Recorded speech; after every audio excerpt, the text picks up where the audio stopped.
नमस्कार दोस्तों, मैं Rajneesh Sharma Soul Insights platform पे फिर आपके बीच में। आज शुक्रवार है, जैसा कि आप सब जानते हैं शुक्रवार का दिन है सिर्फ आपके द्वारा प्रश्न पूछने के लिए। प्रश्नों को बताने से पहले, उसके उत्तर बताने से पहले हर बार की तरह मैं हर व्यक्ति को, हर इंसान को, हर बंदे को ये समझाना चाहता हूँ कि एनवायरनमेंट का ध्यान रखो, पेड़ लगाओ, पानी बचाओ। बहुत ज़रूरी है। डेली मैं एक ही बात बोल रहा हूँ, पेड़ लगाओ, पानी बचाओ।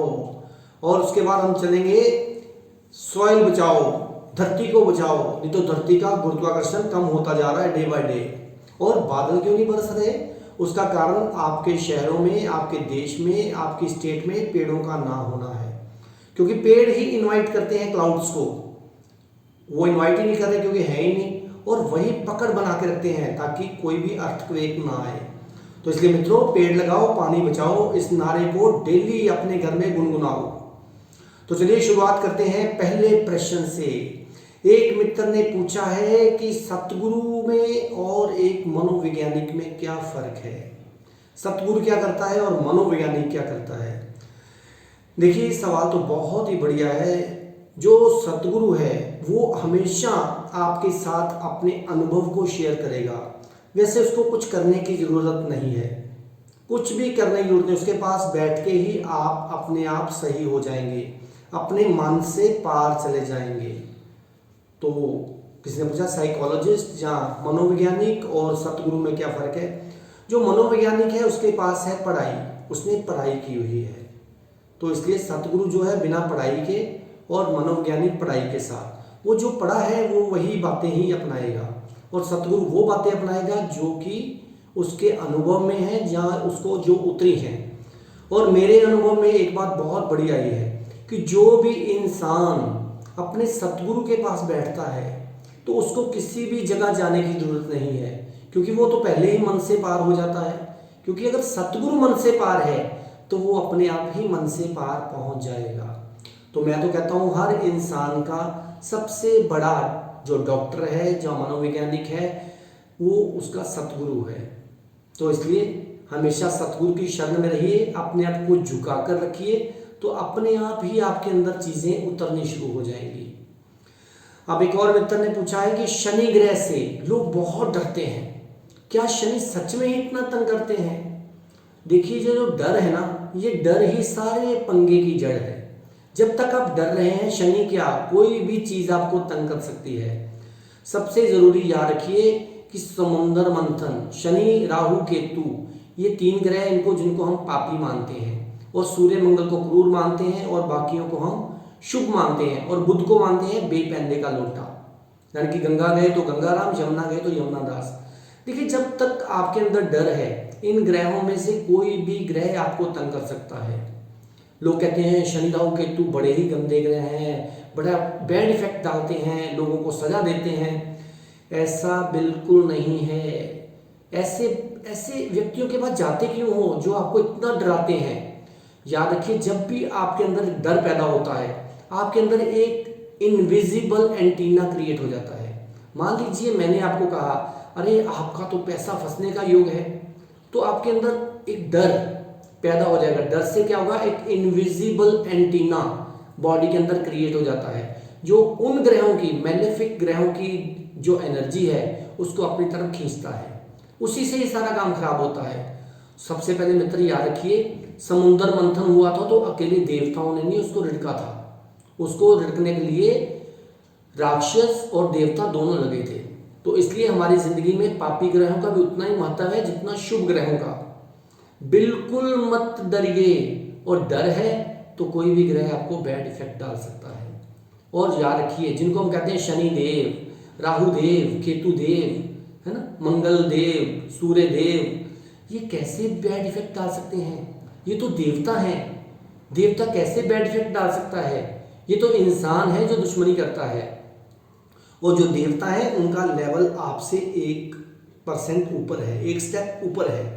वो तभी देवता बने क्योंकि वो मनुष्य से पार हो गए। उनके अंदर कोई हीन भावना नहीं, कोई नेगेटिव करने की भावना नहीं है। और देवता कुछ नहीं करते, इंसान अपनी किए हुए कर्मों से खुद ही फंस जाता है। अगर मैं किसी को गाली दूंगा तो अगला बंदा मेरे को गाली देगा ही देगा। उसमें देवता ने क्या किया? अगर मैं किसी को नुकसान पहुंचा रहा हूं तो अगली तरफ से मेरे को भी नुकसान पहुंचेगा। इसमें देवता ने क्या किया? उन्होंने कुछ नहीं किया, वो तो हमेशा आपकी रक्षा के लिए खड़े हैं। तो इसलिए इन फालतू लोगों की बातों मत सुनिए जो आपको डराते हैं कि आपकी साढ़े सती आ गई, आपके ऊपर शनि आ गया, राहु केतु आ गए। इन बातों से बिल्कुल मत घबराइए। और जब पापी और शुभ ग्रह मिलते हैं जिंदगी में पैसा भी तभी आता है, ये भी याद रखो। मैंने एक योग बहुत बड़ा बता दिया आपको ज्योतिष का। तो इसलिए इन फालतू बातों से बच के रहिए, इन फालतू बातों से कुछ नहीं मिलने वाला है। अब एक और मित्र ने पूछा है कि आप सबको बड़ा ही समझाते रहते हैं, तो आप मौन में क्यों नहीं रहते, आप चुप क्यों नहीं रहते? कल ही मेरे को किसी ने टेलीफोन पे कहा कि आप इतना लोगों को क्यों समझाते हैं, लोग कैसे समझेंगे? नहीं समझेंगे लोग। देखिए, मेरा काम है लोगों को समझाना, क्योंकि मेरे को अपने असली घर की समझ लग गई है कि जिस कुल से मैं आया हूँ, जिस असली घर से आया हूँ, तो मैं बोलकर ही उनको समझा सकता हूँ, उनको गाइड कर सकता हूँ, ताकि उनको भी आग अंदर से जले कि मैंने भी वहाँ पहुँचना है। अगर मैं चुप रहूँगा तो फिर कैसे मैं बता पाऊँगा? बोलना तो पड़ेगा ही। आपको वो स्टोरी याद होगी कि जब महात्मा बुद्ध एनलाइटेंड हुए, जब वो बुद्ध बने, तो तब 7 दिन वो चुप रहे। और कहते हैं सभी देवताओं ने, ब्रह्मा जी ने उनके चरणों में आके प्रेयर की कि प्रभु, जो भी प्रेयर की कि आप बोलिए, तो उनको भी बोलना पड़ा। हर इंसान को बोलना पड़ेगा बताने के लिए, क्योंकि दुनिया सोई नहीं हुई, वो ऐसे बस अपने आप को सोया हुआ बता रही है। तो इसलिए मित्रों, मेरा बोलना बहुत ज़रूरी है। क्या पता कब बोलता बोलता चुप हो जाऊं, ये मेरे को भी नहीं पता। लेकिन याद रखिए, जो बोलने का उलट है वो मौन ही है। बोलते बोलते एक दिन मैं भी मौन हो जाऊंगा, और जब मेरे को लगेगा कि जो मेरे शरण में बैठे हैं, जो मेरे पास बैठे हैं, वो भी मौन में जाना शुरू हो जाएंगे। तो इसलिए बोलना एक बहुत ही ज़रूरी है। अब एक और मित्र ने पूछा है कि हमें बताइए कि ये जो पक्षी हैं, बर्ड्स हैं, ये विचारहीन हैं क्या? ये 2400 घंटे ध्यान में हैं। देखिए, सबसे पहले याद रखिए कि इनके अंदर, आपके अंदर अगर 5 तत्व हैं, तो किसी पक्षी के अंदर 2 तत्व हैं, किसी के अंदर 3 है, किसी के अंदर 1 है। तो उन्होंने अपने तत्व के अनुसार ही बात करेंगे। वैसे तो मैं पक्षियों को अक्सर देखता हूँ, पक्षियों के संगीत को सुनता हूँ। जब पक्षी चहचहा रहे होते हैं तब उनकी तरफ देखिए, वो उसी कुल की बात कर रहे हैं जिस कुल की बात मैं लोगों को समझाना चाहता हूँ। मित्रों, हम भी पशु पक्षी से ही ऊपर उठ के मनुष्य बने हैं। तो इसलिए पक्षियों को देखिए, उनकी चहचहाट को सुनिए, तो आप देखना, ऑब्जर्वर बनने के बाद एक दिन आएगा कि आप ऑटोमेटिकली ही ध्यान में पहुंच गए, और वो 2400 घंटे ध्यान में है। देखिए, रात को उनको सोए हुए सिर्फ एक छोटी से पत्ते पे या छोटी सी टहनी पे बैठे होते हैं और गिरते भी नहीं। कितना ध्यान उनका सॉलिड होएगा। तो जो पक्षी हैं या पशु हैं, वो सब के सब ही ध्यान में हैं। देखिए, सबसे जरूरी तो वो ये है कि उत्सव मना रहे हैं 2400 घंटे। अब एक और मित्र ने पूछा है कि हम दुनिया में करने क्या आए हैं? मित्रों, याद रखो, हम दुनिया में करने आए हैं पार्टीज, उत्सव, नाचना, गाना, हंसना, खेलना, मुंह लटकाना नहीं। हर समय हंसते रहिए, यही करने के लिए भगवान ने हमें भेजा है।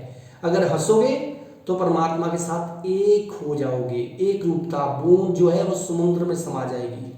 कहने का मतलब, बूंद जो है वो भी समुद्र हो जाएगी। तो हम यहाँ पार्टीज करने आए हैं, खुशियां मनाने आए हैं। हम क्या कर रहे हैं? पैसे जोड़ रहे हैं, उनके चौकीदार बन गए हैं।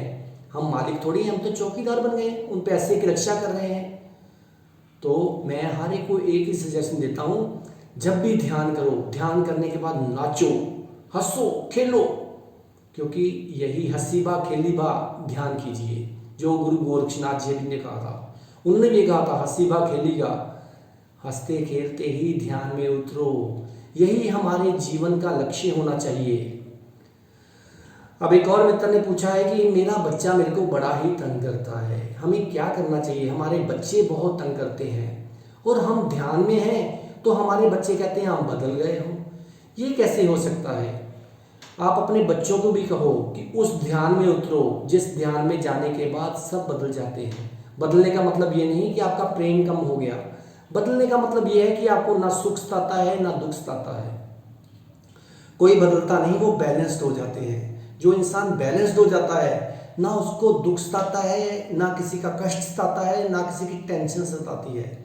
अगर आपके बच्चे कहते हैं कि आप तो बदल गए हो, अरे मैं कहता हूँ जो जो मेरे पास ध्यान में आ रहा है वो सब बदल गए हैं। बदलने का मतलब समझिए क्या है। बदलने का मतलब ये नहीं कि उनकी जिम्मेवारी आपके प्रति खत्म हो गई, उनका प्रेम आपके प्रति खत्म हो गया। बदलने का मतलब ये है कि अब वो होश में जीना शुरू हो गए हैं। जो लोग उनको बेवकूफ़ बनाते थे वो अब नहीं बना पा रहे हैं। और बच्चे क्या है, याद रखो बच्चों को भी एक हिदायत है। जो बच्चे सिंपैथी ढूंढते रहेंगे वो जिंदगी भर दुखी रहेंगे, ना वो ध्यान में उतर पाएंगे ना वो भक्ति में उतर पाएंगे। और दूसरों को कोसना बिल्कुल बंद कीजिए। जब आप एक उंगली किसी की तरफ करते हो तो चारों उंगलियां आपकी तरफ इशारा कर रही हैं। और हर इंसान जो भी किसी को बोलता है अरे वो तो चोर है, वो खराब है, वो बेवकूफ़ है, तो समझ लीजिए उसके अंदर चोर, खराबी और बेवकूफ़ी चल रही है। तो ध्यान क्या करता है, ध्यान आपको जगाता है। इंसान जाग जाता है, लेकिन जो सोए हुए हैं वो हमेशा यही कंप्लेंट करेंगे, अरे आप तो बदल गए हो, आप तो बदल गए हो। क्योंकि अब उनके पास ना निंदा का टाइम है ना चुगली का टाइम है। और हर इंसान को गॉसिप सुनने की बड़ी आदत है, चाहे वो हमारे बच्चे हों, चाहे अड़ोसी पड़ोसी हों, चाहे रिश्तेदार हों। तो ध्यान क्या है, ध्यान है एक ऐसी मेडिसिन जो आपको बदल देती है। और जो विचार हैं, फालतू बातें हैं, ये बीमारी है। तो स्वास्थ्य का मतलब क्या होता है, स्वयं में स्थित होना। तो याद रखिए मित्रों, अगर आप बिल्कुल शांत हैं, बैलेंस्ड हो गए हैं, स्वयं में स्थित हो गए हैं, तो आप स्वस्थ हो। अगर आप विचारों में हैं, हाय उसने मेरे को ये बोल दिया, उसने मेरे को ये बोल दिया, ओहो उसको मैंने खाना नहीं खिलाया, ऐसे, तो समझ लीजिए आप बीमार हैं। जो इंसान किसी भी विचार में है, चाहे वो शुद्ध विचार है चाहे वो गलत विचार है, वो बीमारी में है। तो याद रखो, विचार बीमारी है और ध्यान औषधि है, यानी कि मेडिसिन है। Meditation is the medicine. और ध्यान क्या है, ध्यान क्या है, ध्यान वो है जब आप अपने आप में हो, आपको हर चीज़ सुन रही है लेकिन फिर भी आपको वो इरिटेट नहीं कर रही, ना आपको दुख दुखी कर रहा है और ना सुख आपको सुखी कर रहा है। आप दुख सुख से पार हो गए। तो इसलिए आपको जो कोई कहता है कि आप बदल गए हो, कहो हाँ बदल गई हूँ, क्योंकि हम बदल इसलिए गए हैं कि हम बैलेंस्ड हो गए हैं। तो उनको, बच्चों को भी चाहिए कि उनकी तरफ देख के अपने आप को बैलेंसिंग की तरफ चलिए। अगर हम बैलेंस नहीं होंगे तो जिंदगी में हर छोटा सा दुख भी हमें पकड़ लेगा। तो इसलिए बिल्कुल ना घबराइए, अपने ध्यान को जारी रखिए। और ध्यान में रहेगा इंसान तो सारा परिवार अपने आप बदल जाएगा। और किसी को आगे से आंसर ना दीजिए, किसी को प्रूव मत कीजिए कि हाँ मैं बदल गया हूँ, क्योंकि आप बदलेंगे तो सारे संसार को अपने आप पता होना शुरू हो जाएगा। और दुनिया की छोड़िए, मैं हमेशा ये कहता हूँ, दुनिया में सबसे बड़ा है रोग, क्या कहेंगे लोग। लोगों ने आपको पार नहीं लेके जाना। जब जाना है दुनिया से तो अकेले ही जाना है। तब पूछा जाएगा कि तूने क्या किया। बच्चों को खाना खिलाते रहे, पड़ोसियों को खाना खिलाते रहे, रिश्तेदारों को खाना खिलाते रहे, और मेरी तरफ ध्यान कब दिया। तो इसलिए इन बातों को परे रखिए।